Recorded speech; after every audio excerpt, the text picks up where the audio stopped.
इस चैप्टर को पढ़ेंगे उससे पहले हम जैसे कुछ प्रश्न हो जाएं, दो चार प्रश्न के बारे में अगर देखें तो जैसे इसमें एक है टुंड्रा। टुंड्रा क्या होता है? भूसंधि क्या होती है ना? टुंड्रा क्या है? ध्रुवों के भीतर बहुत ठंडा प्रदेश होता है और जहाँ पे प्राकृतिक वनस्पति, काई, लाइकेन, बौने वृक्ष पाए जाते हैं। और भूसंधि क्या है? भूमि का ऐसा संकरा भाग होता है जो दो बड़े स्थलखंड को जोड़ने का काम करता है ना? ये फिर उसके बाद उत्तर अमेरिका के भौतिक विभाग के बारे में भी हम जान जाएंगे। ठीक है, जैसे कनाडियन शील्ड है, अपलेशियन पर्वत, पूर्वी उच्च भूमि जिसको हम बोल सकते हैं, मध्यवर्ती विशाल मैदान है, पश्चिमी कार्डेलरा पर्वत श्रेणी है।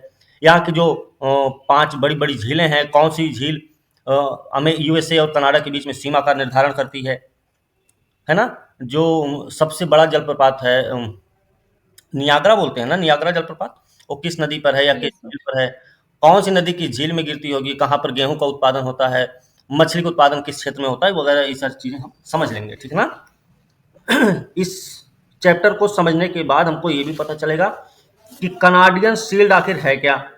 तो कनाडियन शील्ड कनाडा के संपूर्ण भाग में फैला हुआ एक भाग है और सेंट लॉरेंस नदी की निम्न भूमियां इसका इस शील्ड में खनिज संसाधनों का अभाव भी है, ठीक है ना? तो ये हमको याद हो जाएगा। ठीक भाई, ऐसे कुछ प्रश्न हम समझ लेंगे इस चैप्टर को पढ़ने के बाद। ओके, चलिए अब बात करा जाए, चैप्टर पे आ जाए हम। ठीक है, नॉर्थ अमेरिका पढ़ेंगे। नॉर्थ अमेरिका के बारे में सीधे शुरुआत कर लेते हैं। प्रश्न की चर्चा हम कर चुके हैं, दो चार प्रश्न देख लिए, तो उस हिसाब से हम अपना माइंड सेट कर लेंगे कि इस तरीके के प्रश्न इस चैप्टर से पूछे जा सकते हैं, ठीक है ना, उत्तरी अमेरिका से। तो उन सबको हम उसी आधार पर पढ़ना शुरू कर लेते हैं। उत्तर अमेरिका विश्व का तीसरा सबसे बड़ा महाद्वीप है, नॉर्मल है, इसके बारे में कोई ज्यादा वो नहीं करना, अपने को सिंपल तरीके से समझ के रखना है। जहां पर बोल दे तो विश्व का तीसरा सबसे बड़ा महाद्वीप है, नई दुनिया का एक भाग है। नई दुनिया इसलिए बोला जाता है क्योंकि इसकी खोज हुई है, ठीक है। भारत की खोज नहीं हुई है, हमेशा याद रखना, भारत की खोज नहीं हुई है, बल्कि एक नए व्यापारिक मार्ग की खोज हुई है भारत से, ठीक है। लेकिन अमेरिका की खोज हुई है। उत्तर अमेरिका संसार के सबसे समृद्धशाली महान औद्योगिकृत महाद्वीपों में से एक है। इस महाद्वीप में विस्तृत वन है, उपजाऊ कृषि क्षेत्र है, अपार खनिज संपदा है, विशाल जल शक्ति के साधन भी हैं। यहाँ पर ये सारी चीजें हैं इस महाद्वीप में। फिलहाल ये सब चीज ठीक है। इसके तटों के पास मछली पकड़ने के लिए विस्तृत क्षेत्र भी है। इसीलिए इस महाद्वीप के अधिकांश लोगों के रहन सहन का स्तर बहुत ऊंचा है। उत्तर अमेरिका में जनसंख्या का वितरण बहुत ही असमान है, ये आप नोट कर सकते हैं। उत्तर अमेरिका में जनसंख्या का वितरण बहुत ही असमान है, ठीक है। यहाँ आधुनिक यातायात के साधनों का घना जाल बिछा हुआ है, ठीक है। ये बात हमको ध्यान में रखनी है भाई। कनाडा एक बड़ा देश है। कनाडा विश्व का दूसरा सबसे बड़ा देश है ना। यूएसएसआर के बाद कनाडा ही दूसरे नंबर पे आता है, याद रखना, विश्व का दूसरा सबसे बड़ा देश है। प्राकृतिक संपदा के विशाल भंडार यहाँ पे मौजूद है। यहाँ की जनसंख्या बहुत कम है। आज कनाडा संसार के मुख्य निर्माण उद्योग वाले देशों में गिना जाता है। बहुत बड़ी मात्रा में कच्चे माल निर्माण उद्योगों के उत्पादों का निर्यात करता है। क्या आपको पता है ठंड के महीने में कनाडा में जहाज जो हवाई जहाज होती है, एरोप्लेन होती है, उनको बर्फों पे उतार दिया जाता है, ठीक है। और वहां पे लकड़ी का कारोबार सबसे ज्यादा होता है, याद रखना इस बात को। उसका मूल कारण क्या है? परिवहन की उनके पास सुविधा है। कैसी सुविधा है भाई? ठंड के महीने में उनकी नदियां जो हैं जम जाती हैं, तो क्या करते हैं, पेड़ों को काटते हैं। बहुत ज्यादा वहां बारिश नहीं होती ना, तो पेड़ों को काट देते हैं, काट के उन बर्फ की सिल्लियों के बर्फों के ऊपर वैसे ही उनको लगा देते हैं कतार से, ठीक है। फिर जब मौसम आता है थोड़ा बर्फ के पिघलने वाला, तो जैसे जैसे बर्फ पिघलती चलती है, वैसे वैसे वो लकड़ी के जो गट्ठे होते हैं, लकड़ी के जो लट्ठे होते हैं, वो धीरे धीरे बहते हुए पहुंच जाते हैं वहां पे जहां पे उनको जाना है, ठीक है ना। ठीक है, ये तरीका अपनाते हैं वो लोग, ध्यान रखना इसको। आज संयुक्त राज्य अमेरिका अंतर्राष्ट्रीय व्यापार में संसार में सबसे आगे। यहाँ के लोगों के रहन सहन का स्तर भी सबसे ऊंचा है। ये आपका चैप्टर की शुरुआत है, 8वां चैप्टर है। यहाँ पे भूमि, जलवायु, प्राकृतिक संपदा के बारे में देखेंगे। यहाँ पे देखिए पारिभाषिक शब्द जो तुम जानते हो, महाखंड क्या होता है ये आप लिख सकते हैं, इसको आप नोट कर लीजिए। खड़े ढलान वाली गहरी नदी घाटी होती है क्या? महाखंड, ठीक है। टुंड्रा प्रदेश क्या है? देखिए ये सारे प्रश्न थे। उत्तर ध्रुव वृत्त के भीतर वह अति शीत प्रदेश जिसकी प्राकृतिक वनस्पति क्या-क्या है? काई है, लाइकेन है और बौने वृक्ष हैं। ये आप नोट कर लीजिए। विस्तृत खेती, खेती करने का वह रंग या वह ढंग जिसमें केवल थोड़े से ही किसान बड़े-बड़े खेतों पर प्रायः मशीनों से खेती करते हैं। आपको पता होना चाहिए कि यहाँ पर जब दवा का छिड़काव या खाद उर्वरक का छिड़काव किया जाता है तो जहाज से किया जाता है ना? आदमी से के द्वारा नहीं किया, बड़ी-बड़ी मशीनों का प्रयोग करते हैं ये लोग, है ना? ठीक है? जी ग्लोब सर। का अध्ययन करने से तुम्हें ज्ञात होगा कि उत्तर अमेरिका पूरी तरह उत्तरी गोलार्ध में है। ये पूरी तरह से उत्तरी गोलार्ध में है। इस उपमहाद्वीप को कौन-कौन से महासागर घेरे हुए हैं? तो कौन-कौन से घेरे हैं भाई? एक तरफ आप देखेंगे तो आपको मिल जाएगा अटलांटिक, एक तरफ देखेंगे तो एक उस तरफ मिल जाएगा प्रशांत, है ना?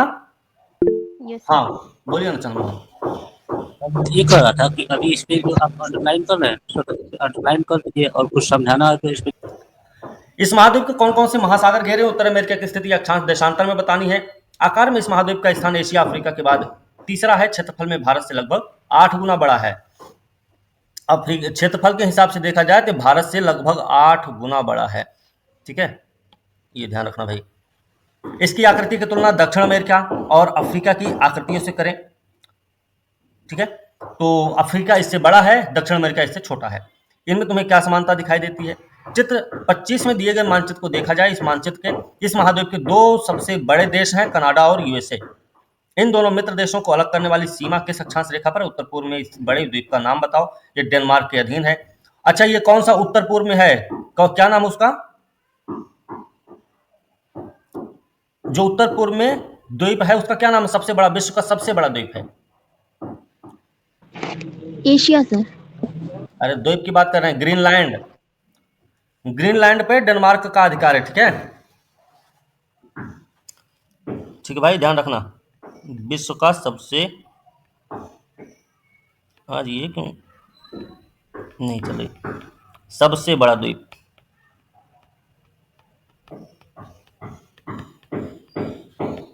ग्रीनलैंड है। ठीक है,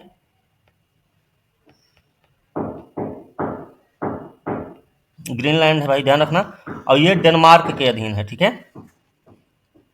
एक प्रश्न ये भी पूछा जाता है कि वो कौन सा द्वीप है जो किसी और महाद्वीप में स्थित होने के बावजूद भी वो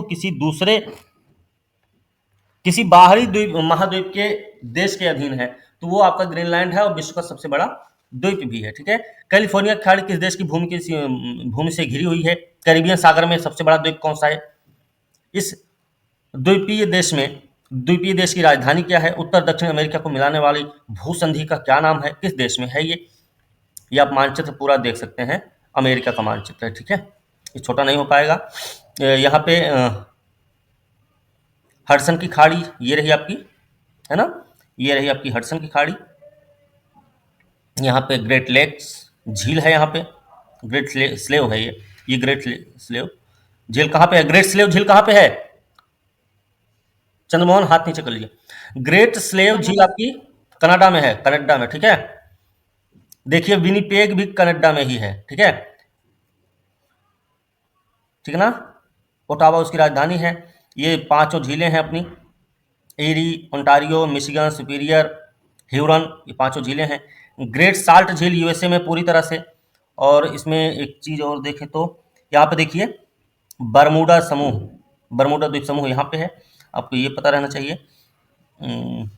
और कैलिफोर्निया की खाड़ी देखो, ये अंदर में घुसी हुई है। ठीक है, कैलिफोर्निया की खाड़ी नॉर्थ अमेरिका में भी कहाँ है? ये मैक्सिको की सीमा से लगा हुआ है ना, मैक्सिको की सीमा से लगा हुआ है। ठीक भाई, ये आपको पता रहना चाहिए। Okay sir. हाँ, सर। ये है ग्रीनलैंड, आपका नॉर्थ अमेरिका का पार्ट है, लेकिन ये डेनमार्क के अधीन में है। ठीक है, ठीक है। सर अधीन का मतलब यहाँ पर डेनमार्क में है ग्रीनलैंड। डेनमार्क का हिस्सा है ये। अब यहाँ देखिए अलास्का है, तो अलास्का यूएसए का हिस्सा है। ये कनाडा के बगल में है, लेकिन अलास्का यूएसए का हिस्सा है। ठीक है, और इसमें और क्या देख लेंगे? डोमिनिकन रिपब्लिक देखिए यहाँ पे है ये। ठीक है, अटलांटिक महासागर में पड़ता। प्यूर्टो रिको यूएसए का अंग है, ये भी आपको उसमें मिलेगा। क्या बोलते हैं ये, अटलांटिक महासागर में। क्यूबा जो चीनी का कटोरा कहा जाता है वो भी यहीं पे है। ठीक है ना? ये थोड़ी चीज़ें हमको ध्यान रखनी है। अल सल्वाडोर है, ग्वाटेमाला, निकारागुआ, देखिए कैलिफोर्निया, ये आपका इसमें है, ठीक है। और ये पनामा, ठीक है, इस तरीके से। चित्र 26 भौतिक लक्षण की बात करेंगे हम यहाँ पे। उत्तर अमेरिका को 3 प्रमुख भौतिक भागों में बांटा जा सकता है। 3 भौतिक भाग ये लिख लो तो, उत्तर अमेरिका के 3 प्रमुख भौतिक भाग कौन कौन से हैं? पश्चिमी कार्डिलरा, पूर्वी उच्चभूमि, मध्यवर्ती विशाल मैदान, ठीक है ना, इसको नोट कर लो। पश्चिमी कार्डिलरा की बात करें तो महाद्वीप का पश्चिमी भाग एक महाद्वीप के पश्चिम में स्थित है। पश्चिम कार्डिलरा से ही आपको समझ में रहना चाहिए, समझ में आ जाना चाहिए। या कैसा है, एक लंबा चौड़ा पर्वतीय प्रदेश भी है, इसे पश्चिमी कार्डिलरा बोलते हैं। महाद्वीप की पूरी लंबाई में उत्तर से दक्षिण तक फैला हुआ है, ठीक है। महाद्वीप की पूरी लंबाई में उत्तर से दक्षिण तक फैला हुआ है। उत्तर अमेरिका की अधिकांश नदियां पश्चिमी कार्डिलरा से ही निकलती हैं, ये आपको नोट कर लेना चाहिए, ये इंपॉर्टेंट है आपके लिए, ठीक है ना। पश्चिमी कार्डिलरा का सबसे ऊंचा पर्वत कौन सा है, यहाँ पे पर्वत शिखर कौन सा है? तो सबसे ऊंचा पर्वत शिखर यहाँ का है माउंट मैकिनले, जो कहाँ है? अलास्का में स्थित। अलास्का कहाँ है? अलास्का आपके यूएसए का पार्ट है भाई, ये यहाँ पे है, ठीक है ना, ठीक है, ध्यान रखना इसको भी। इसकी समुद्र तल से ऊंचाई कितनी है? तो 187 मीटर, ओके, तो ये हमें ध्यान रखना है। एक चीज और याद रखना, माउंट मैकिनले उत्तरी अमेरिका का सबसे ऊंचा पर्वत शिखर नहीं है, बल्कि ये पश्चिमी कार्डिलरा का सबसे ऊंचा पर्वत शिखर है, ठीक है ना, याद रखना 187 मीटर है। पश्चिमी कार्डिलरा में कई समानांतर पर्वत श्रेणियां हैं, इनमें सबसे प्रमुख कौन सा है? सबसे प्रमुख है रॉकी पर्वत, और भी 2 तटीय श्रेणियां हैं, 2 श्रेणियां, तटीय श्रेणी और सियरा निवादा जिसको बोलते हैं हम सब। एक तटीय श्रेणी है और दूसरा कौन सा है? सियरा नेवादा, ठीक है ना। सियरा नेवादा भी आ सकता है, नहीं तो सियरा नेवादा आ सकता है। सियरा, ये पता नहीं क्यों आज नहीं चल रहा है सही ढंग से।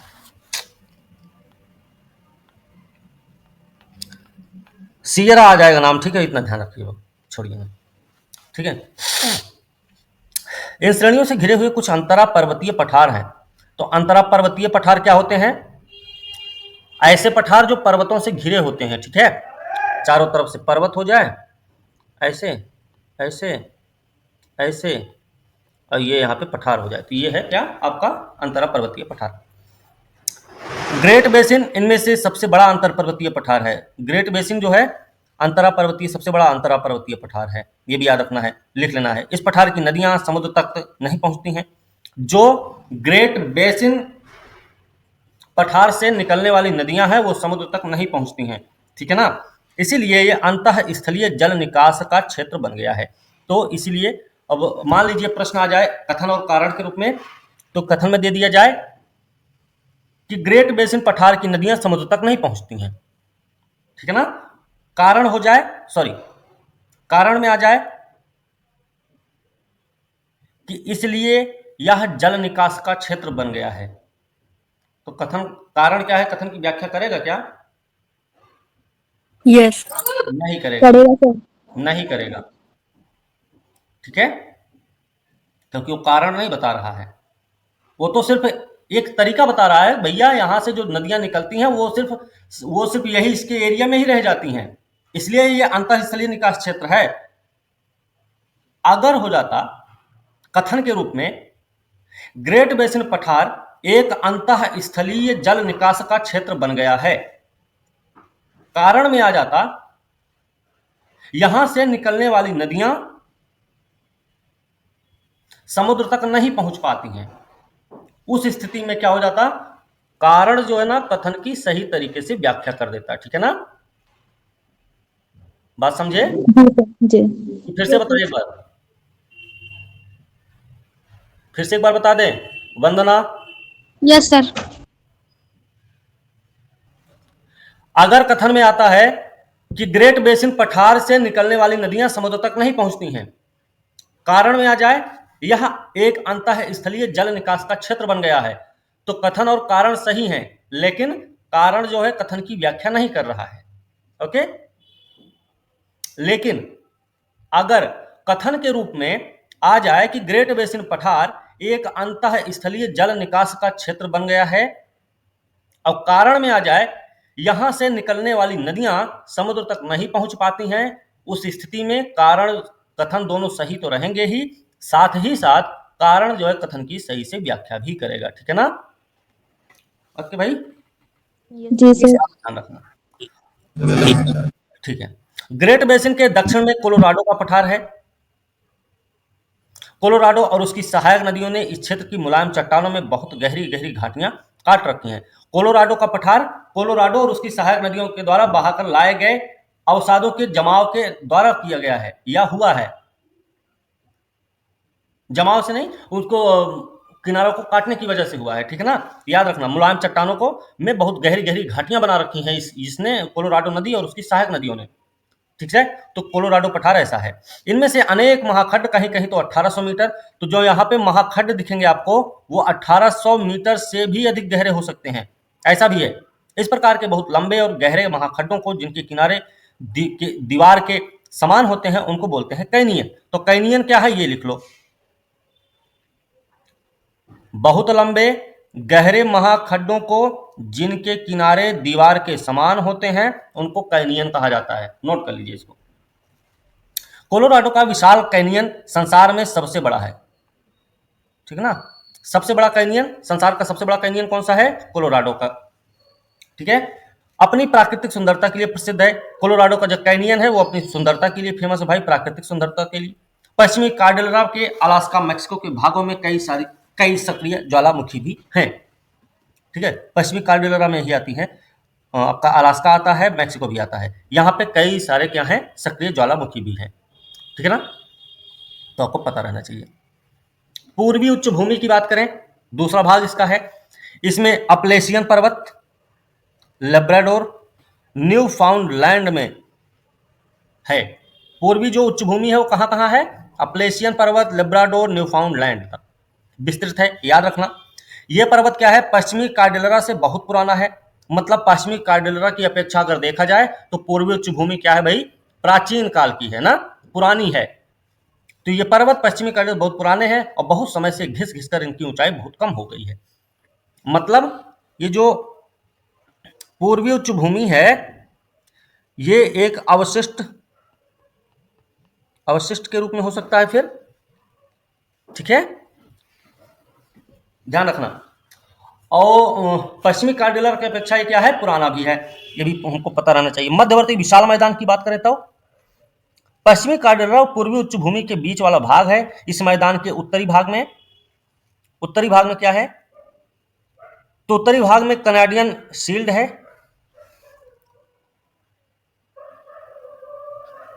उत्तर में है। ठीक है, कनाडियन शील्ड और मैकेंजी की द्रोणी भी है ना? ध्यान रखना, ये भी उत्तर में ही है। ओके। इसके मध्य तथा दक्षिणी भाग में मिसिसिपी, मिसौरी नदियों की विशाल निम्न और सपाट द्रोणी फैली हुई है। किसके दक्षिण में भाई? मध्य उच्च भूमि के। तो मध्य उच्च भूमि के उत्तर में क्या है? कनाडियन शील्ड, मैकेंजी नदी की द्रोणी। दक्षिण में क्या है? मध्य और दक्षिण में क्या है? मिसिसिपी, मिसौरी नदी का विशाल और निम्न सपाट द्रोणी है। ठीक है ना? इतना क्लियर है? लिख लो चाहे तो, ऐसे लिख लो, मध्य उच्च भूमि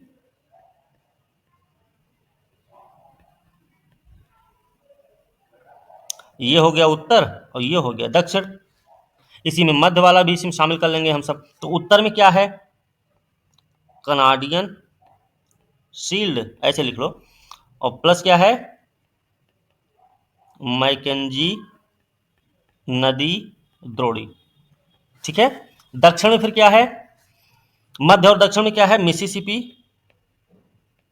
मिसिसिपी लिख दिए हैं, मिसिसिपी मिसौरी नदी द्रोणी और इसका निम्न सपाट विशाल मैदान भी। ठीक ना? विशाल मैदान भी है। ओके, ध्यान रखना इसको। ठीक भाई, क्लियर हो गया? Canadian, yes sir. ठीक है। कनाडियन शील्ड हडसन की खाड़ी को घेरे हुए है। अब ये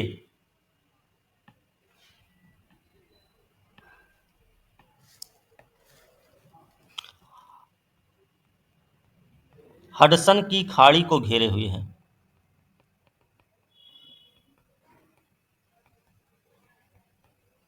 ओके, ये भी लिख लो।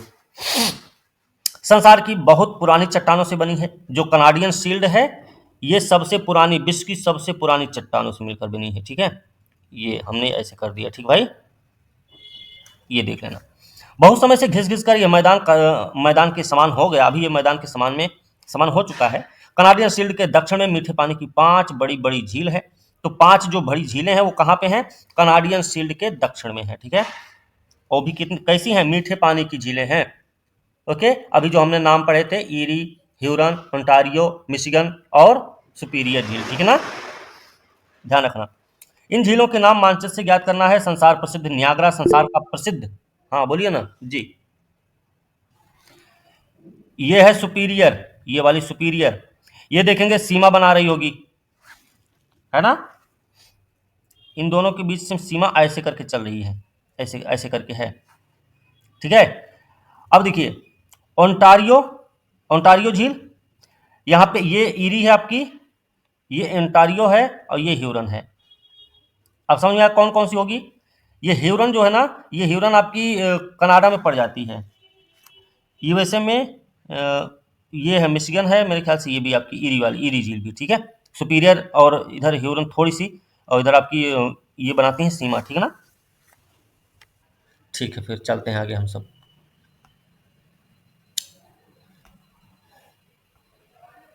ठीक है, नियाग्रा जलप्रपात याद रखना है।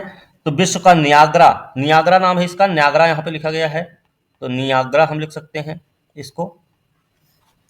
ईरी और ओंटारियो झील के बीच में है, ईरी ओंटारियो के बीच में है नियाग्रा आपका। ठीक है ना, इसकी प्रमुख नदी कौन सी है? तो नदी है सेंट लॉरेंस।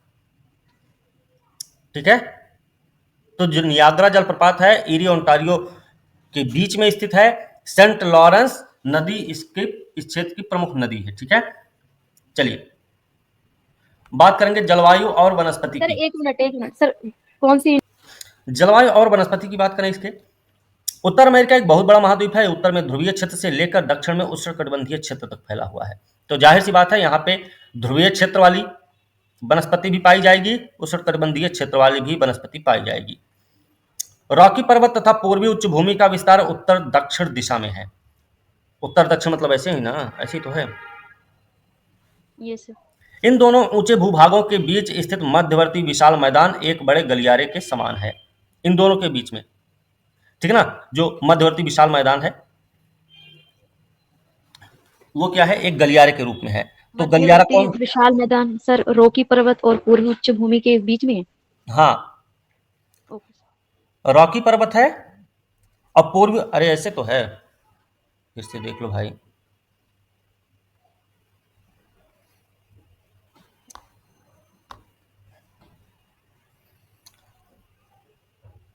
इसमें तो कुछ दिख ही नहीं रहा है, इसी पे आते हैं।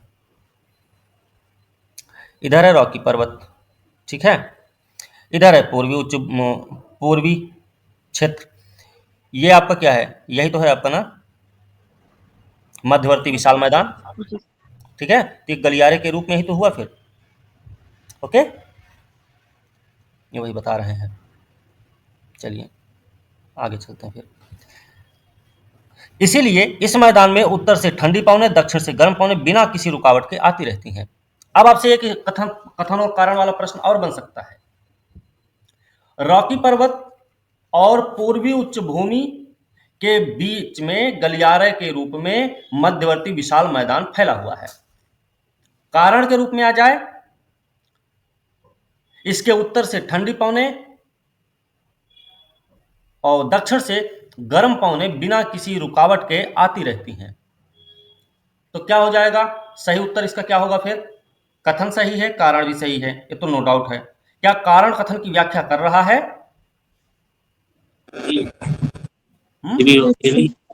जी, कारण कथन के लिए ऐसा कर रहा है। अब समझो, मकान बनता है उसमें गलियारा भी होता है, एक छोड़ा जाता है ना, सुना होगा। अरे गलियारे में बैठ जाओ भाई, गलियारा वाला गेट लगाओ, पहले गलियारे से आओ भाई, सुना होगा आपने अगर नहीं ध्यान हो। इसको पैसेज बोलते हैं, पैसेज। हाँ, अब उस गलियारे का गेट खोल के आप बैठ जाएं तो हवा पूरे मकान में कहीं ना लगे, लेकिन उस गलियारे में आपको हवा जरूर मिलेगी। ठीक है, बात समझना। अब गलियारा जिधर जिधर से खुला होगा ना, उधर से ही हवा आएगी, जिधर बंद होगा उधर से हवा नहीं आने वाली है, ये भी ध्यान रखना। अब इसी से अब बताओ हमें भैया, कैसे कारण कथन की व्याख्या कर रहा था? सर दोनों कारण ही हुआ, मतलब वंदना, आपको कुछ समझ में आया? सर ये पता कैसे हाँ लगेगा सर, आ रहा है। सर इसकी व्याख्या कर रहा है नहीं कर रहा है? अभी बता रहे हैं, सर कोई ट्रिक नहीं है क्या सर? अभी बता रहे हैं, रुको ना। नैन्सी, म्यूट करिए वंदना। नैन्सी, आपको समझ में आया कुछ इसमें? इन्होंने कैसे बताया सर कि कारण की रीजन समझ नहीं आया, रीजन आप क्या बोले वो नहीं समझ में आया। आप बोले कि नॉर्थ विंड जो बहता है वो ठंड हवा का बहता है, उत्तर से और एक ठंडी और हवा, स्टेटमेंट क्या था? सुनिए ना, उत्तर से ठंडी हवा और दक्षिण से गर्म हवा आती रहती है। तो रीजन गलत हो गया सर। नहीं, रीजन तो सही है, कथन और कारण दोनों सही हैं, उसमें गलत नहीं है, लेकिन व्याख्या नहीं कर रहा ना। मेन बात यह है, कारण ये थोड़ी ना है कि मध्यवर्ती सर हम विशाल वही बोल रहे हैं कि वो कि स्टेटमेंट को जस्टिफाई नहीं कर रहा। हाँ, मध्यवर्ती विशाल मैदान का निर्माण इसलिए हो गया क्योंकि उत्तर से गर्म ठंडी हवा, दक्षिण से गर्म हवा आ रही थी, है ना? इसलिए गलत है ये, इसलिए कारण कथन की व्याख्या नहीं कर रहा है। अरे भैया, उत्तर से ठंडी दक्षिण से गर्म हवा इसलिए आती है क्योंकि मध्यवर्ती विशाल मैदान एक गलियारे के रूप में स्थापित है। यह हुई कथन की कारण कथन की व्याख्या करेगा, फिर यह हुई सही तरीके से कथन की व्याख्या।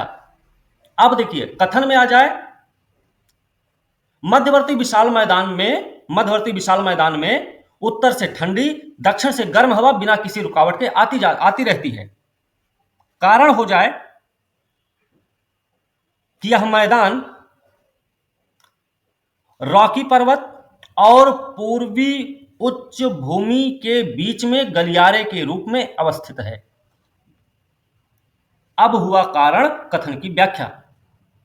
बात समझे भाई सब लोग? Yes sir. बोलिए ना। जी सर। Yes sir. क्या चंद्र?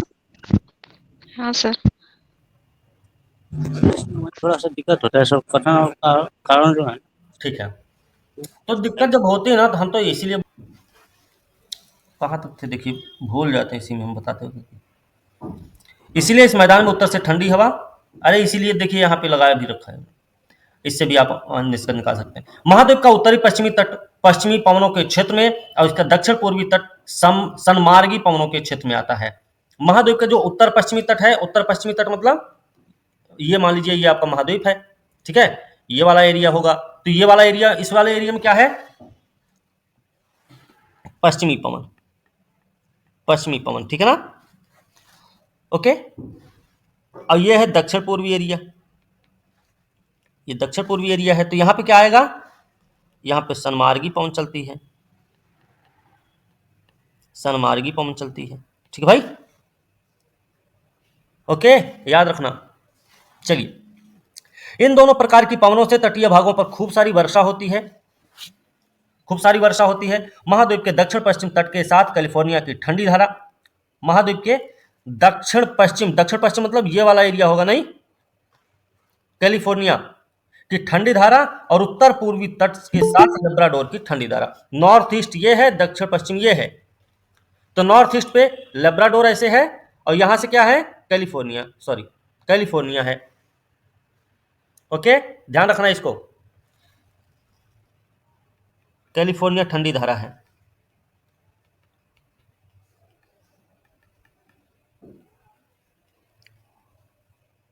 ठीक है,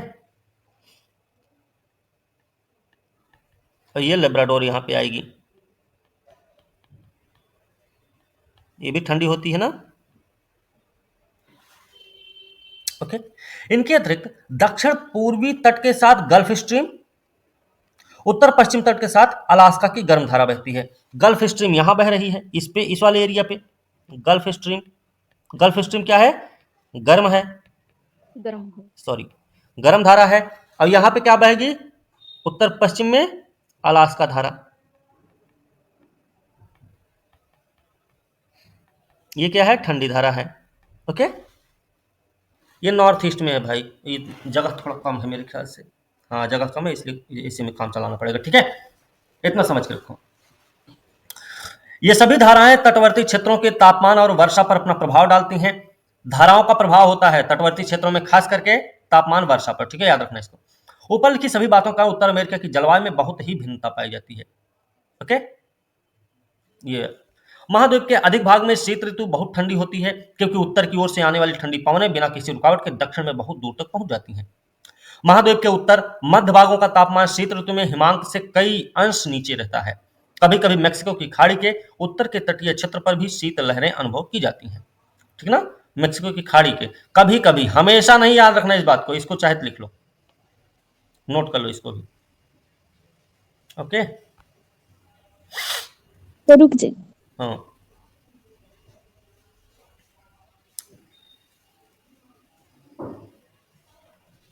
हो गया। इसमें एक चीज और देख लेना, ये दोनों जहां मिलती है ना, ये गल्फ स्ट्रीम और लेब्राडोर जहां मिलती हैं जाके, वहां पे मछली का उत्पादन सबसे ज्यादा होता है ना? ये तो जी पता सर, है। गर्म धारा और ठंडी धारा जहाँ मिलती। हाँ, सर अलास्का गर्म धारा है ना? ठंडी हाँ, है। नहीं गर्म। आप ठंडी लिखिए।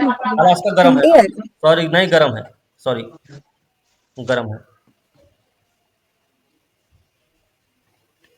बढ़िया की पूछ ली। ठीक है ना, ठीक है ना, ध्यान रखना। जी सर। ये दो ठंडी हो गई तो ये दोनों गर्म में रहेंगी। सही बात है।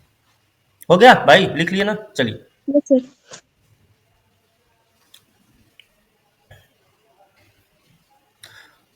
पछुआ पवन, ये देखो यहाँ पे लिखा हुआ है, पछुआ पवन से पूरे वर्ष वर्षा कहाँ होती है? उत्तरी अमेरिका में, तो पश्चिमी तट पर होती है। ठीक है ना, रॉकी पर्वत क्षेत्र में होती है। ठीक है, और ये उत्तर पूर्वी सनमार्गी पवन, देखिए यहाँ पे इन्होंने बना रखा है, ये दक्षिण पूर्वी तट के पास। ठीक है ना, ये थोड़ा सा हमको पता सर रखना। सनमार्गी पवन तो सर दक्षिण पूर्वी बताया था ना सर? तो दक्षिण पूर्वी नहीं है ये? ये उत्तर पूर्वी, इसमें उत्तर पूर्वी लिखा अरे ये उत्तर यहाँ है इसका, ये दक्षिण है, ये ईस्ट है, ये वेस्ट है, ये दक्षिण उत्तर, ये उत्तर पूर्वी सनमार्गी पवने हैं। ठीक है, उत्तर पूर्वी सनमार्गी पवने दक्षिण पूर्व में बहती हैं।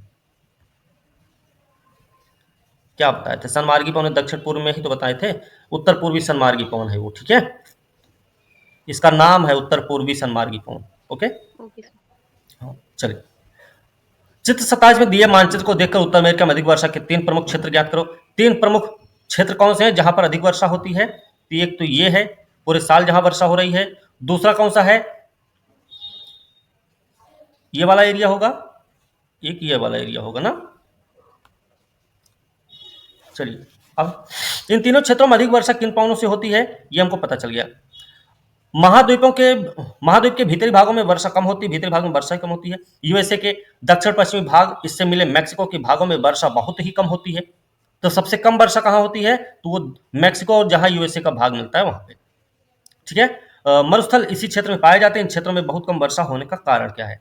चित्र 27 में दिए गए उत्तर अमेरिका के वनस्पति क्षेत्रों को देखो। इन क्षेत्रों का विस्तार विभिन्न प्रकार के जलवायु क्षेत्रों के समान ही है। महाद्वीप के धुर उत्तर में अति शीत जलवायु मिलती है, बिल्कुल उत्तर में, क्योंकि वो ध्रुवीय क्षेत्र में भी आता है। यहाँ शीत ऋतु बहुत लंबी होती है, अत्यंत ठंडी होती है। धुर उत्तर में शीत ऋतु बहुत लंबी, अत्यंत ठंडी होती है। ठीक है, दूसरी तरफ क्या होगा फिर? ग्रीष्म ऋतु छोटी होगी और शीतल होगी। ग्रीष्म ऋतु गर्म नहीं होगी, याद रखना इसको। ठीक भाई, सर एक बार दोबारा दिखा दीजिए सर। शीत ऋतु बहुत लंबी कहाँ होती है? धुर उत्तर में, महाद्वीप के धुर उत्तर में। ठीक है, उत्तरी ध्रुव में। अरे महाद्वीप के धुर उत्तर में भाई, धुर उत्तर क्या हुआ? इस वाला एरिया में। ठीक है ना, सर दिखा दीजिए। है ये हो गया ना, ये धुर उत्तर है। ठीक है, हाँ सर। महाद्वीप के धुर उत्तर में अति शीत जलवायु मिलती है। शीत ऋतु लंबी होती, बहुत लंबी होती है, अत्यंत ठंडी होती है। गर्मी बहुत छोटी होती है लेकिन शीतल होती है, गर्मी गर्म नहीं होती। ठीक है,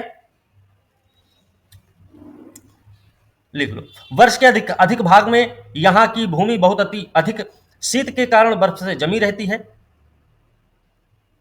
वर्ष के अधिक भाग में यहाँ की भूमि बहुत अधिक शीत के कारण बर्फ से जमी रहती है, इसलिए इस क्षेत्र में टुंड्रा वनस्पति पाई जाती है। अब ये कैसे स्टेटमेंट बन सकता है, कथन कारण कैसे बनेगा, तैयार कैसे करेंगे? अब देखिए, उत्तरी अमेरिका के उत्तरी ध्रुव क्षेत्र में, जैसे बीच में पूरा तो उत्तरी अक्षांश में ही स्थित है, इसका उत्तर दक्षिण कैसे करेंगे? तो हम यूएसए को, कनाडा की सीमा को ऐसे कर देंगे, ये उत्तरी क्षेत्र दक्षिणी क्षेत्र हो जाएगा, ये हो सकता है। अब इसका ज्यादातर हिस्सा किसमें है? ध्रुव उत्तर क्षेत्र का है।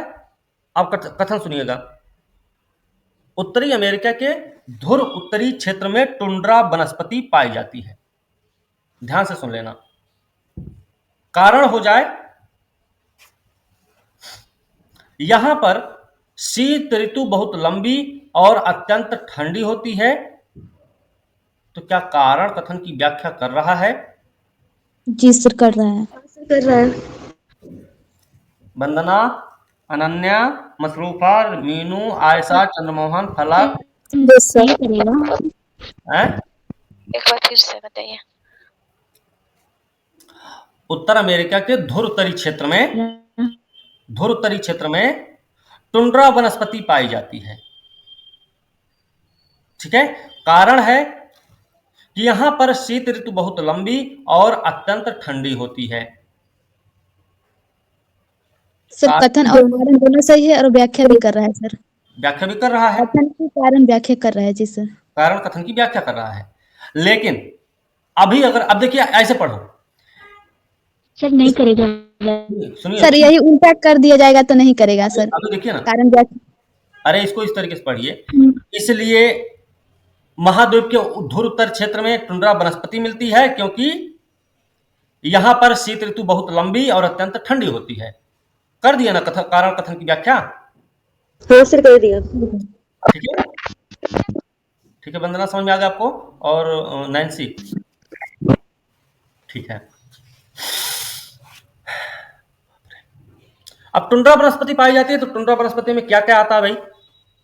काई आता है, लाइकेन आता है, घासें आएंगी, बेरी जाति की कुछ छोटी छोटी झाड़ियां, ये सब लिख लो। तो टुंड्रा वनस्पति में क्या क्या आते हैं?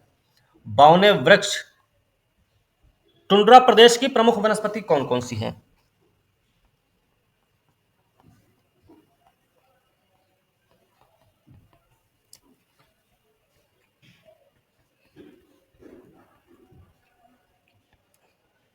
लिख लिए? Yes sir. थोड़ा सा लिखिए। काई, लाइकेन, घास, बेरी जाति की झाड़ियां,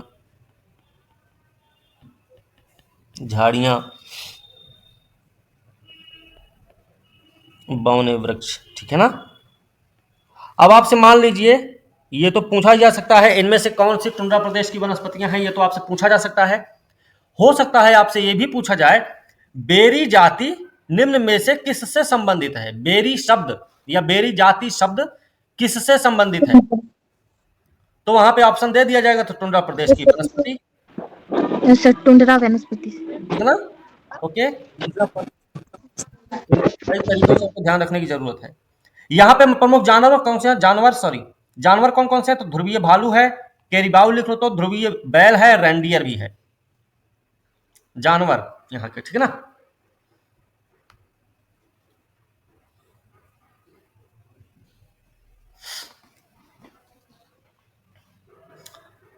ओके, हो गया? Yes sir. Yes sir. ठीक है। आयशा, महनाज, वंदना, चंद्रमोहन, अन्नू, सपना, फलक, लिख लिए ना सब लोग? हाँ सर, हो गया सर। ठीक है, जी अब रोक सर। देते हैं। ठीक है, तो कल जितना पढ़े थे उतना क्लियर हो गया है? Yes sir.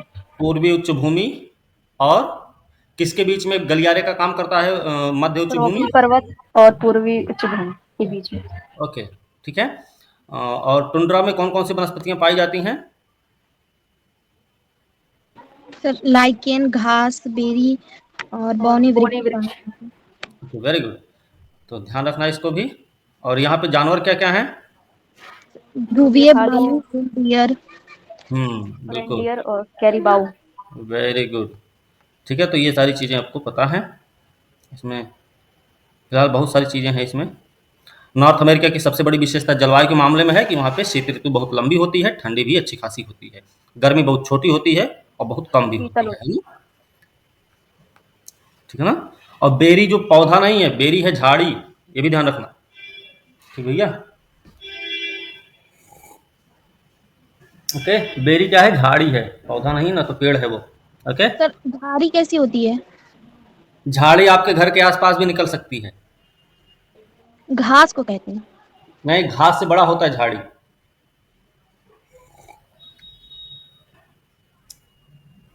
ठीक है, यहां से देखेंगे टुंड्रा प्रदेश के दक्षिण में शंकुधारी वनों की विशाल पेटी है। तो शंकुधारी वनों की विशाल पेटी हमको मिलती है उत्तरी अमेरिका में। कहां पर? टुंड्रा प्रदेश के दक्षिण भाग में। ठीक है, क्या हो गया? ठीक भाई, ध्यान रखना। ये वन कहां है? कनाडा के आर पार अटलांटिक महासागर से। ये जो शंकुधारी वन है टुंड्रा प्रदेश के दक्षिण में स्थित हैं, ये कनाडा के इधर से उधर हैं, अटलांटिक महासागर से लेकर प्रशांत महासागर तक फैले हुए हैं। हमको इतना ध्यान रखना पड़ेगा। ये संयुक्त राज्य अमेरिका के पश्चिमी पर्वतीय भागों पर भी पाए जाते हैं। कहां कहां पाए जा रहे हैं तो हमें ये पता रहना चाहिए। शंकुधारी वन कहां कहां मिलेंगे उत्तरी अमेरिका में? एक तो मिलेंगे कनाडा में, इधर से उधर अटलांटिक से प्रशांत तक। फिर यूएसए के पश्चिमी पर्वतीय भाग पर भी पाए जाते हैं। इस प्रदेश में शीत ऋतु अत्यंत ठंडी, ग्रीष्म ऋतु छोटी कोष्ण होती है। यहाँ वर्षा कम, अधिकतर हिम के रूप में होती है। यहाँ पर जो वर्षा होती है ना, वो तो कम ही होती है, लेकिन ज्यादातर मामले में वो हिम के रूप में, बर्फ के रूप में ही होती है। ठीक है ना? मतलब ऐसा स्टेटमेंट भी बन सकता है, बारिश अधिक होती है, बर्फ के रूप में होती है ना? तो स्टेटमेंट क्या होगा? जल्दी बोलो भाई, गलत हो जाएगा, क्योंकि बारिश यहाँ पे कम हो रही है और जितनी भी बारिश हो रही है उसका ज्यादातर हिस्सा बर्फ के रूप में ही होता है। इन वनों के सामान्य वृक्ष कौन कौन से हैं? तो शंकुधारी वनों में स्प्रूस है, चीड़ है, लार्च है, देवदार है। अपने यहाँ भी पाए जाते हैं। आप पहाड़ी क्षेत्र में अगर गए हैं तो लंबे लंबे, बहुत लंबे लंबे होते हैं ये, एकदम सुरसुरे टाइप के। नहीं समझते सुरसुरा टाइप का? उनमें कोई टहनी वहनी नहीं दिखती है नीचे से कि लटक के चलो चढ़ जाते हैं। वो बिल्कुल सीधा चले जाते हैं, इधर उधर घूमते भी नहीं है। चेड़ूड़ के पेड़। ठीक है, कैरिबाउ, वीबर, सफेद लोमड़ी, लिंक्स, मिंक, भेड़िया, ये सब क्षेत्र में ये सब प्रमुख जानवर हैं यहाँ के। तो कैरिबाउ क्या है? एक ऐसा जानवर है जो शंकुधारी वन वाले क्षेत्र में उत्तरी अमेरिका में पाया जाता है। ठीक है ना? और ये कहाँ पे मिलेगा आपको? यूएसए के पश्चिमी पर्वतीय भागों में भी पाया जाएगा और कनाडा के इधर से उधर वाले क्षेत्र में भी पाया जाएगा। ठीक ना? लिखते चलिएगा थोड़ा बहुत। शंकुधारी वनों के दक्षिण में मिश्रित वनों की पट्टी है। इन वनों में शंकुधारी वृक्षों के साथ चौड़ी पट्टी वाले पर्णपाती वृक्ष भी मिलते हैं। शंकुधारी वन के दक्षिण में कौन सा है? मिश्रित वन है। दक्षिण में है मिश्रित वन। इनमें शंकुधारी वृक्ष भी हैं और चौड़ी पत्ती वाले पर्णपाती वृक्ष भी पाए जाते हैं। ठीक है, ऐसे आप देख सकते हैं। मान लीजिए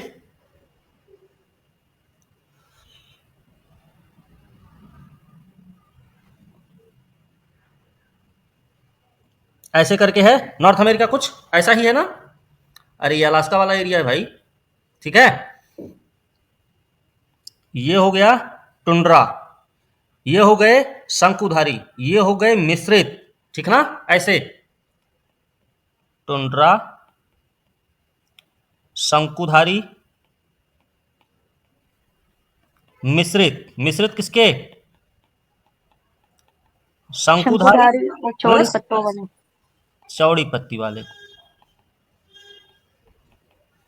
चौड़ी पत्ती वाले। ठीक है ना? ध्यान रखना इसका। इस तरीके से हम सब थोड़ा सा मैप के माध्यम से भी समझ लेंगे। ठीक है, चलिए सॉरी। इन वनों में ये पाए जाते हैं पर्णपाती वृक्ष। क्या करते हैं? शीत ऋतु में अपनी पत्तियां गिराते हैं। ओक, ओक है यहाँ पे पाया जाता है, लिखते चलो। बर्च है, मैपिल है, चेस्टनट। ये कौन से हैं? मिश्रित वन वाले में, सॉरी पर्णपाती वन वाले में पाए जाते हैं। पर्णपाती वन है ये सब। नट, ये सब पर्णपाती वृक्ष हैं। इनमें कठोर लकड़ी मिलती है। जो पर्णपाती वृक्ष हैं वो कठोर लकड़ी वाले हैं। चीड़ भी यहाँ पे मिलता है, फर है, सीडर भी यहाँ पाया जाता है। देखिए सीडर ऊपर नहीं मिल रहा था, यहाँ पे सीडर दिख रहा है, तो ये शंकुधारी वृक्ष हैं। ठीक है, ये भी याद रखना। प्रश्न पूछने का तरीका कुछ भी हो सकता है, आपको समझना होगा कि हम उत्तर को कितने तरीके से याद रख सकते हैं। ठीक है ना। इनसे मुलायम लकड़ी मिलती है, इन शंकुधारी वृक्षों से हम इनको मुलायम लकड़ी मिलती है, और पर्णपाती वृक्षों से इनको कठोर लकड़ी मिलती है। ठीक है। इन वनों के बहुत बड़े भागों को साफ कर दिया गया है, इस पर अब खेती होती है।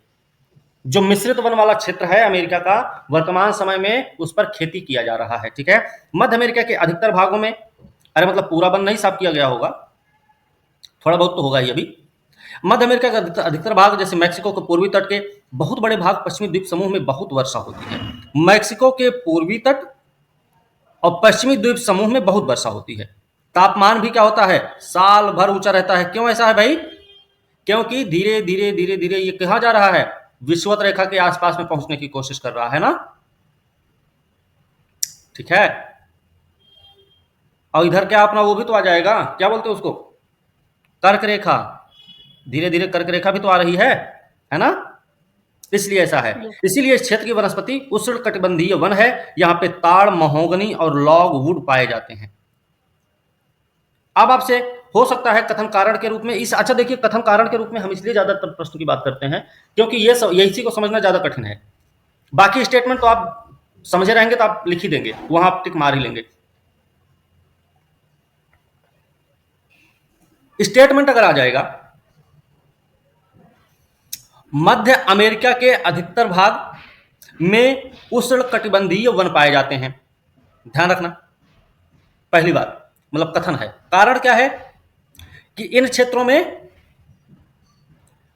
अधिक मात्रा में वर्षा के साथ साथ तापमान भी वर्ष भर ऊंचा रहता है।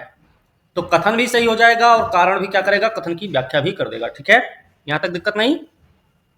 No sir. ठीक है भाई।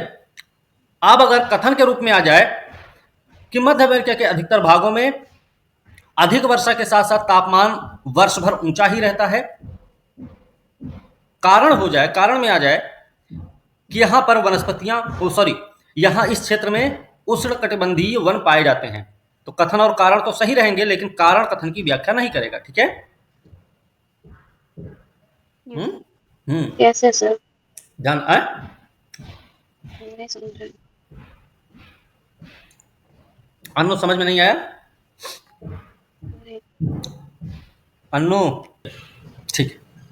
मध्यवर्ती मैदानों के भीतरी भागों की प्राकृतिक वनस्पति कैसी है? घास है। मध्यवर्ती मैदान का जो भीतरी भाग है उसकी प्राकृतिक वनस्पति क्या है? तो घास है भैया। उत्तर अमेरिका के शीतोष्ण अक्षांश वाले आंतरिक भागों की विस्तृत घास भूमि को हम प्रेरी कहते हैं। तो प्रेरी क्या है भैया? उत्तरी अमेरिका के शीतोष्ण अक्षांश वाले आंतरिक भाग की विस्तृत घास भूमि होती है। इसके देखें तो प्रेरी में अति विषम जलवायु पाई जाती है। लिख लेना, ऐसे सुनो ना, ऐसे करो, ऐसे लिख दो, प्रेरी लिख दो। ठीक है। अब ऐसे दे के फिर ऐसे लिखते चलो, नॉर्थ अमेरिका एनए लिख दे रहे हैं। ठीक है। शीतोष्ण क्षेत्र के आंतरिक भाग में, ओके, ये हो गया आप एक पॉइंट। दूसरा पॉइंट लिख लो। दूसरा क्या पॉइंट लिख सकते हैं? जलवायु कैसी है इनकी?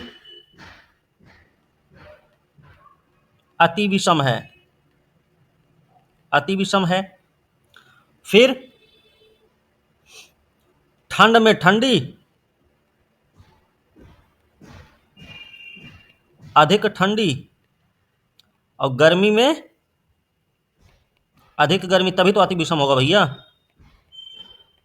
ऐसे करके लिख लिया करो। ठीक है भाई, ये सबसे बढ़िया तरीका। कल किसी के करंट की कॉपी हमने, मेरे ख्याल से फलक की कॉपी थी, उन्होंने भेजा था। नहीं, फलक नहीं भेजी थी, फलक की कॉपी नहीं, वो भेजी थी गुड़ी, नहीं पता नहीं किसने भेजा था उनकी कॉपी। मैंने भेजा था। हाँ आपने भेजा था। ठीक है, पूरा लिखा है ना आपने फलक? ये सर बस पहला वाला नहीं है पहले क्लास में। ओके। इस क्षेत्र में प्रायः हल्की वर्षा गर्मियों में होती है। इस क्षेत्र में जो वर्षा भी होती है वो भी हल्की सी होती है, और वो कहाँ होती है? तो आपके इस क्षेत्र में होती, गर्मी में होती है। इस क्षेत्र में घास को साफ करके बड़े पैमाने पर गेहूं की खेती, प्रेरी जो है ना गेहूं की खेती के लिए बड़ा फेमस है। ये कई बार पूछा भी गया है, प्रश्न में, पेपर में पूछा गया है, ध्यान रखना है। संयुक्त राज्य के धुर दक्षिण पश्चिमी भाग, मेक्सिको के उत्तर पश्चिमी क्षेत्र में गर्म पथरीले रेतीले मरुस्थल हैं। तो कहां पे है दक्षिण पश्चिमी भाग? ये वाला एरिया कहां गया? ये वाला एरिया होगा, जाहिर सी बात है ना। सॉरी, एक मिनट रुकिए। बाप रे बाप, ये वाला एरिया होगा, तभी तो हो रहा है। इसका उत्तरी अमेरिका का दक्षिण पश्चिमी भाग हो गया, और मैक्सिको का कौन सा हो गया? उत्तरी पश्चिमी भाग। ठीक है, ओके। यहीं पे है मरुस्थल, ये मरुस्थली क्षेत्र है यहाँ का। और अभी कैसा है? ककड़ीला पथरीला है, ये भी ध्यान रखना। ये मैक्सिको मान लो, यहाँ पे मैक्सिको हो जाएगा, इसका उत्तर पश्चिम हो गया, इसका नॉर्थ अमेरिका का दक्षिण पश्चिम। ठीक भाई, थोड़ा सा ध्यान रखना। चलिए, यहाँ प्राकृतिक वनस्पति नाम मात्र की मिलती है, जाहिर सी बात है, मरुस्थली क्षेत्र में वैसे भी वनस्पति नहीं दिखेगी। आदमी दिखेगा नहीं, पेड़ क्या दिखेगा? नहीं। नागफनी जैसे कई प्रकार के कैक्टस पौधे इस मरुस्थली क्षेत्र की सामान्य वनस्पति है। भयानक जंगली सुअर मतलब पिकारी यहाँ का मुख्य जानवर है। एक शब्द है पिकारी, तो पिकारी क्या है भाई? पिकारी क्या है? भयानक जंगली। अरे, उत्तर अमेरिका के मरुस्थल क्षेत्र में पाया जाने वाला क्या है? जंगली सुअर है। ठीक है ना? तो याद रखना, हो सकता है वो शब्द यही आ जाए आपके पास पेपर में, तब आप क्या करेंगे, है ना? क्योंकि आजकल नाम रखने की परंपरा बड़ी उटपटांग टाइप की है। सिंटू, मिंटू, नाम सुने होंगे आप लोग भी, ऐसे नाम मिल जाते हैं गांव अभी भी हम सबके यहाँ। तो हो सकता है आप लोग ऐसे अंदाजा मारे, अच्छा कोई नेता टाइप का आदमी है ना, या कोई बड़े मतलब किसी ऐसी जगह से आप जानवर पे आप जाएंगे ही नहीं, क्योंकि आपका दिमाग नहीं काम करेगा वहां पे। एग्जाम का प्रेशर है, पैटर्न बदला हुआ है, प्रश्न पहले ही पेपर खोलते ही आपको पेपर देख के, प्रश्न देख के आपके सारे के सारे होश हवास सब उड़ जाएंगे। तो पिकारी को लेकर आप जंगली सुअर की तरफ नहीं जाके किसी ऐसे व्यक्ति की तरफ, किसी एक्टर, किसी राजनेता, किसी ऐसे चीज पे जाओगे जिसकी उम्मीद भी नहीं रहे। ठीक है ना? अब वो पिकारी क्या है? एक जंगली सुअर का की प्रजाति है। ओके, समझ में आई भाई बात? यस ध्यान सर। रखो कहीं इस तरीके से। पश्चिमी तट पर कैलिफोर्निया के आसपास के भागों में भूमध्यसागरीय जलवायु पाई जाती है। कैलिफोर्निया के आसपास पाई जाती है भूमध्यसागरीय जलवायु। यहाँ ग्रीष्म ऋतु गर्म होती, शुष्क होती, शीत ऋतु मृदुल और आर्द्र होती है। जो कैलिफोर्निया वाला एरिया है आपका, यहाँ पे ग्रीष्म ऋतु गर्म शुष्क हो जाएगी, शीत ऋतु मृदुल होगी, मृदुल और आर्द्र होगी। मृदुल मतलब जैसे हमारे यहाँ बोलते गुलाबी टाइप का ठंडी, है ना? इस प्रदेश की प्राकृतिक वनस्पति क्या है? इस प्रदेश में क्या क्या पाया जाता है? तो जैतून पाया जाता है, भूमध्यसागरीय चीड़ मिलेगा यहाँ पे मिलेगा कारकोक। भूमध्यसागरीय चीड़ है ये, ध्यान रखना।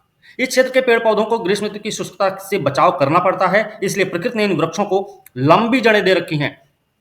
लंबी जड़, मोटे तने, मोटी और चमकदार पत्ती, अत्यंत मोटी छाल प्रदान की है, जिससे उनके द्वारा वाष्प उत्सर्जन कम हो और वे शुष्क ऋतु में भी जीवित रह सकें। अब देखिए, यहां पर भी एक कथन और कारण वाला प्रश्न बन जाएगा। अच्छा वाला प्रश्न बनेगा भाई। कैसे बनेगा?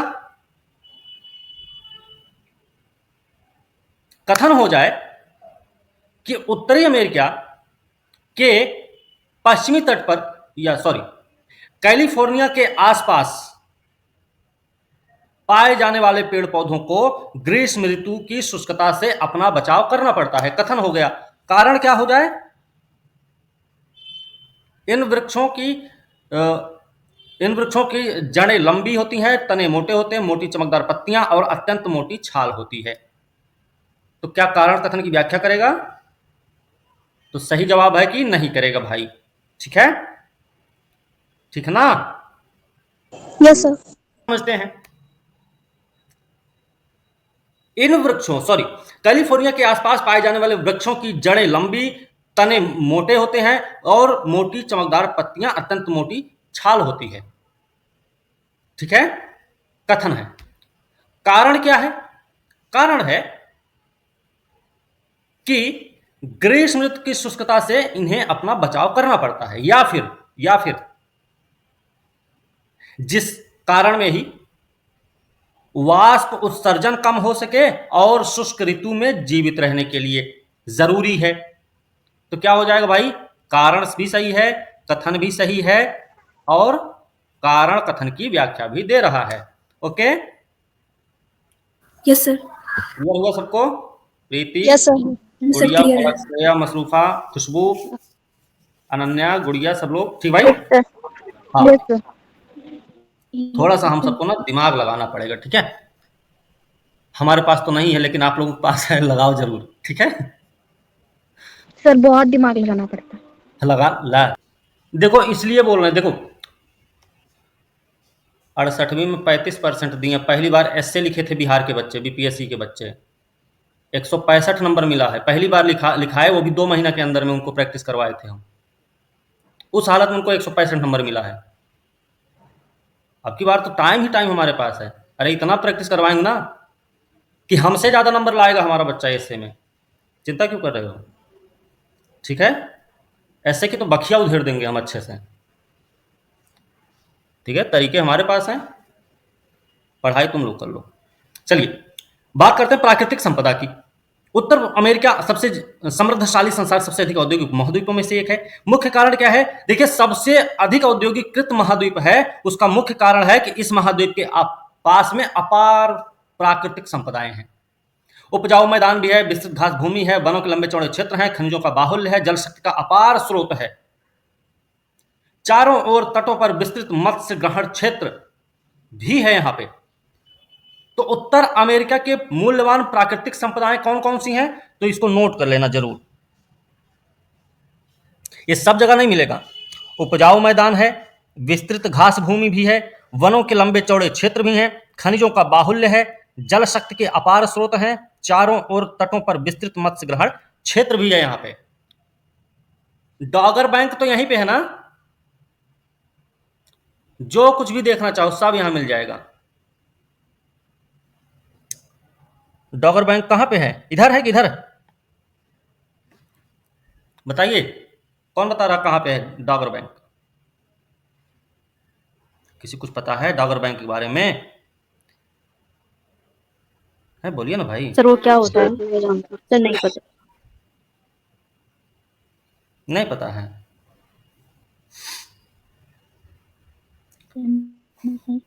डॉगर बैंक ही नहीं पता आप लोगों को? अरे मछली पकड़ने का, मछली के उत्पादन के लिए सबसे प्रसिद्ध क्षेत्र है विश्व का। ओके, और ये पड़ता है आपके उत्तरी सागर में। ठीक है, ओके। एक तरफ वो है आपका, एक तरफ आपका ये भी, यहीं पे तो वो भी पाया जाता है जो मछलियों के खाने वाने वाला, वो क्या बोलते हैं, अरे एक क्षेत्र है, नहीं वो तो प्लैंक्टन नाम हमको पता। यहाँ पे एक वो क्षेत्र भी है, उसका क्या नाम है, जो जिसको क्या बोलते हैं उसे। कृषि संपदा की बात करें, कुल क्षेत्रफल का लगभग 12वां भाग पर खेती की जाती है, फिर भी यह महाद्वीप कृषि संपदा में धनी है। कारण क्या है? कृषि संपदा, कीजिए ना, वो ऊपर वाला नहीं लिखता, वो नोट नहीं करता है। देखिए 12वें उत्तरी अमेरिका के सिर्फ और सिर्फ 12वें भाग पर खेती के विस्तार होने के बावजूद भी उत्तरी अमेरिका कृषि संसाधन के मामले में धनी है। ठीक है, स्टेटमेंट है। कारण क्या है? कारण है कि महाद्वीप के मध्यवर्ती मैदान बहुत उपजाऊ हैं, सिंचाई के पर्याप्त मात्रा में पानी मिल जाता है। ठीक है, ये इसके कारण है। तो हमें यह भी ध्यान रखना है कृषि संपदा में बहुत धनी है, और उसका कारण क्या है? महाद्वीप के मध्यवर्ती मैदान बहुत उपजाऊ भी हैं, सिंचाई की पर्याप्त मात्रा में पानी भी मिल जाता है वगैरह। ठीक है, उत्तर अमेरिका में मुख्यतः विस्तृत खेती होती है। यहाँ के खेत या फार्म बहुत बड़े बड़े होते हैं, उन पर खेती का अधिकतर काम मशीनों से किया जाता है। यहाँ किसान वैज्ञानिक ढंग से खेती करते हैं, इस कारण खेती में लगी हुई बहुत थोड़ी सी जनसंख्या इतनी अधिक मात्रा में खाद्य वस्तुएं पैदा करती है कि महाद्वीप की सारी जरूरतों के बाद भी वह निर्यात के लिए काफी बची रहती है। मक्का, गेहूं, जई, जौ, ये सब यहाँ की फसलें हैं। कपास, तंबाकू, सोयाबीन, अलसी मुख्य नकदी फसलें हैं। तो उत्तरी अमेरिका की मुख्य नकदी फसलें कौन कौन सी हैं? तो कपास, तंबाकू, सोयाबीन, अलसी। ये सब अपने यहाँ भी होता है, सिर्फ अमेरिका में ही नहीं हो रहा है। अमेरिका में मक्का को बोलते हैं कॉर्न। उपजाऊ मिट्टी, गर्म जलवायु जिसमें थोड़े थोड़े समय के अंतर पर वर्षा होती रहती है, मक्का की अच्छी पैदावार के लिए उपयुक्त है। ठीक है। संसार के कुल मक्का उत्पादन का लगभग आधा से अधिक भाग मक्का अकेला उत्तर अमेरिका प्रदान करता है। मक्के की खेती के लिए सबसे अच्छी स्थिति क्या होती है, उपयुक्त क्या होती है? तो ये थोड़े थोड़े समय के अंतराल पर वर्षा का होना। मक्का मेक्सिको के लोगों का प्रमुख भोजन भी है। यूएसए में अधिकतर मक्का सुअरों और पशुओं को खिलाई जाती है। इस प्रकार मक्का को सुअरों और पशुओं के मांस में बदला जाता है। ठीक है, जो यहाँ के लोगों का प्रिय भोजन भी है। कनाडा और संयुक्त राज्य के प्रेरी क्षेत्रों में बड़े पैमाने पर गेहूं पैदा किया जाता है। ये दोनों देश बड़ी मात्रा में गेहूं का निर्यात भी करते हैं। संसार के कुल गेहूं उत्पादन का 5वां भाग अकेला उत्तर अमेरिका पैदा करता है। हमारे यहाँ जब पहली बार गेहूं के बीज गेहूं खरीदा गया था, मंगाया गया था विदेश से, तो कहां से आया था? मैक्सिको से। और उन्होंने जो गेहूं दिया था हमको खाने के लिए, वो गेहूं आज के समय में हम लोग उस गेहूं को क्या करते हैं? अरे गाय भैंस के लिए दर्रा दरा देते नहीं। आज हम सब वो गेहूं नहीं खाते, वो वाला गेहूं। बताया जाता है कि उस गेहूं में वो जो छोटे छोटे जीव नहीं होते हैं काले काले, वो वाला गेहूं मिला था हमको। घुन बोलते हैं, घुन हिंदी में, हम सबके यहाँ घुन ही बोलते हैं। आजकल वो गेहूं हम उठा के दे देते दर्रा दराने के लिए, ले जाओ भैंस गाय खाएगी। ठीक है, चलिए आज समय, लेकिन हमको गेहूं खरीदने की जरूरत नहीं है, हमारे पास है गेहूं, हम दूसरे को बांटते हैं। ठीक है। जौ और जौ उत्तर अमेरिका के अन्य अनाज फसलें। आलू भी उत्तर अमेरिका की फसल है। उत्तर अमेरिका में कपास की पैदावार मुख्य रूप से मिसिसिपी नदी की द्रोणी के दक्षिणी भाग में की जाती है। जो कपास की पैदावार है, कपास की जो खेती है, कहां होती है? मिसिसिपी नदी की द्रोणी के दक्षिणी भाग में।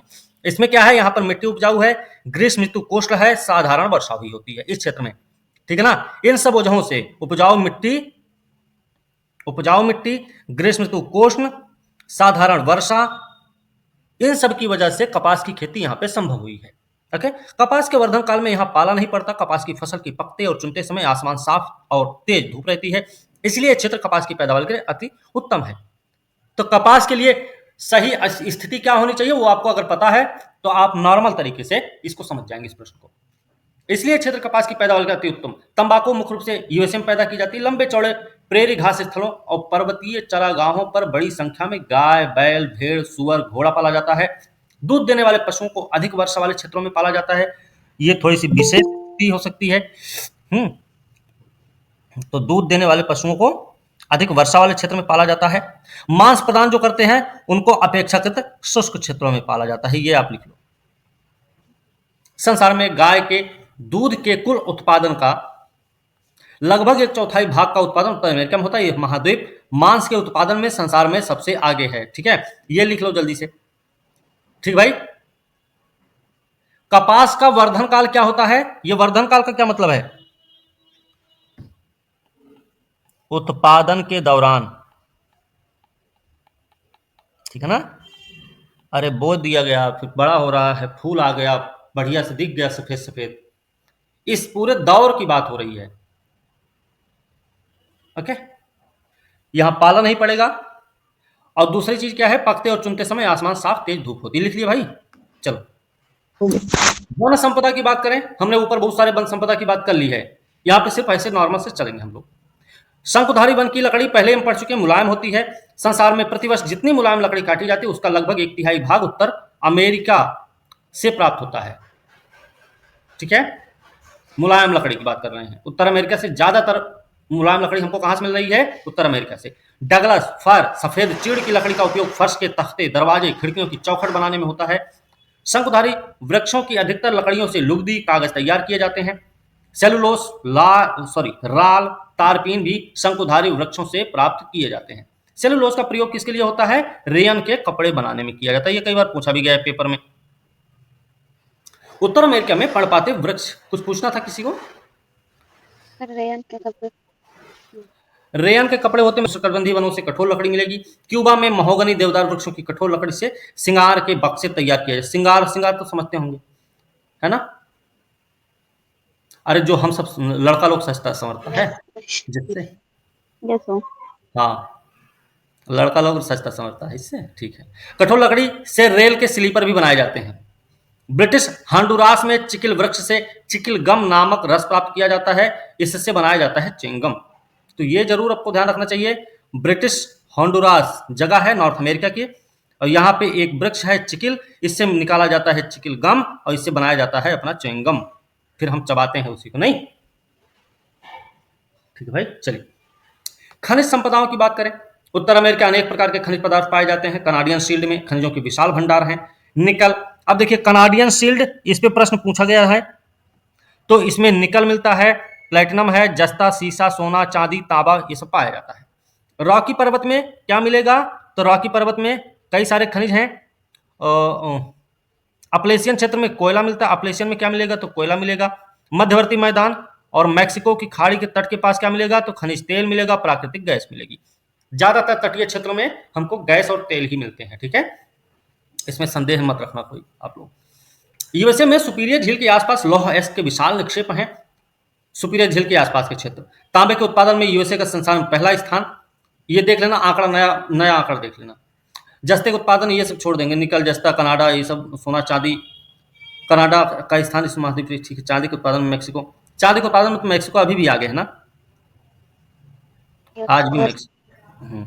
संसार में चांदी कुल उत्पादन का लगभग आधा भाग उत्तर अमेरिका से ही प्राप्त किया जाता है। उत्तर अमेरिका में कोयला, खनिज तेल के विशाल भंडार हैं। ये वो है, क्या बोलते हैं इसको, करंट डाटा से इसको देखना पड़ेगा अपने को, ठीक है, तो इसको हम छोड़ देंगे, ठीक भाई, ठीक है।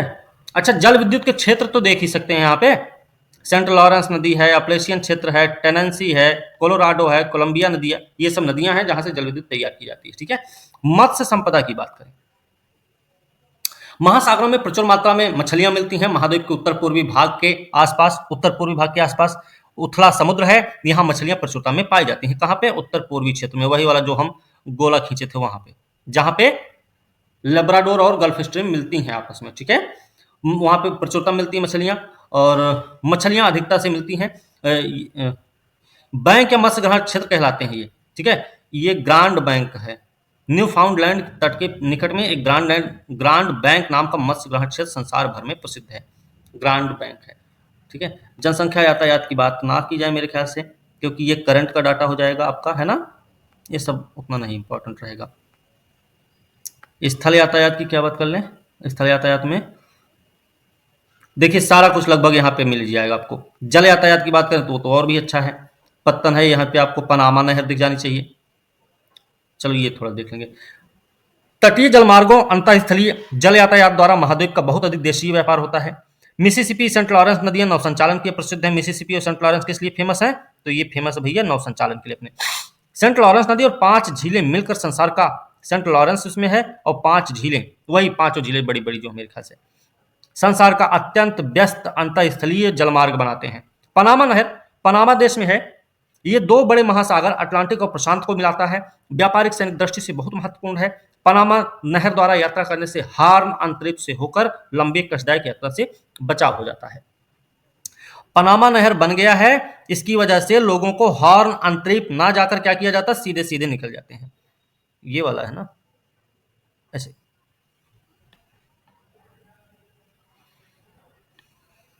कैसे था,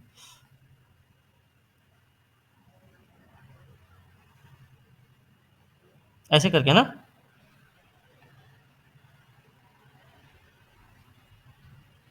ऐसे है ना, उत्तरी दक्षिण अमेरिका, ये अपना पनामा है। अब यहां से ना जाके, यहां नीचे से ना जाके ये सीधे यहीं से निकल लेते हैं, ठीक है। तो पनामा नहर के बनने से क्या हुआ, आंतरिक हॉर्न अंतरिक्ष तक नहीं जाना पड़ता है इनको, उसके कष्टदायक यात्रा से बचाव हो जाता है इन लोगों को, ठीक है। यात्रा करने से पूर्वी तट पर स्थित न्यूयॉर्क नगर और पश्चिमी तट पर सैन फ्रांसिस्को नगर के बीच समुद्र से यात्रा करने में 13,640 किलोमीटर की दूरी की बचत हो गई है। वायु यातायात की बात कर लें, कनेडी हवाई अड्डा संसार सबसे व्यस्त, ये सब छोड़िए, करंट का डाटा हो जाएगा, ठीक है। अब यहाँ पे देखिए एक शब्द है कैनियन। कैनियन क्या होता है? तो कैनियन है नदी द्वारा कटा हुआ लंबा और बहुत गहरा महाखड्ड होता है। किनारे के दीवार जो होते हैं, बड़े किनारे जो होते हैं इसके, वो दीवार के समान होते हैं। मत्स्य ग्रहण क्षेत्र, जहां पे मछली बहुत अधिक मात्रा में मिलती है, ठीक है ना। ये अपना चैप्टर हो गया समाप्त। उत्तर अमेरिका की 5 महान झीलों के नाम बताओ। कौन सी 4 महासागर धाराएं जो उत्तर अमेरिका की जलवायु को प्रभावित करती हैं? तो कौन कौन सी धाराएं पढ़े थे हम लोग? किसी को आइडिया है? गल्फ स्ट्रीम, लेब्राडोर और बोलिए ना, लिखे नहीं आप लोग, नोट नहीं किए क्या? ये चारों धाराएं याद रखनी है। अलास्का गर्म, अलास्का गल्फ स्ट्रीम गर्म धारा, कैलिफोर्निया और लेब्राडोर ठंडी धारा। ये चारों धाराएं क्या करती हैं? उत्तरी अमेरिका की जलवायु को प्रभावित करती हैं। ठीक है, ध्यान रखना। प्रश्न है, उत्तर अमेरिका की प्रमुख अनाज फसलें कौन कौन सी हैं? 5 प्रमुख खनिज बताओ, इनके किन भागों में रेल मार्ग का घना जाल बिछा हुआ है? वो तो हम छोड़ ही दिए नहीं, स्थल यातायात वाला। अपनी निजी मोटर गाड़ियां, दैनिक यातायात मोटर गाड़ी सबसे संयुक्त अमेरिका का आधे पूर्वी भाग में रेल मार्ग घना जाल है, आधे पूर्वी भाग में है। ठीक है, ये देख लेना भाई। ओके,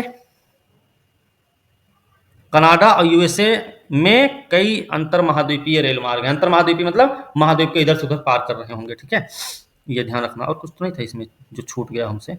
अच्छा, कनाडा के, ठीक है, ये हो गया। ठीक है, चलो ये देखिए, यहां पे भी है पारिभाषिक शब्द। खेती करने का एक ढंग जिसमें केवल थोड़े से किसान बड़े बड़े खेतों पर प्रायः मशीनों से खेती करते हैं, उसको क्या बोलते हैं?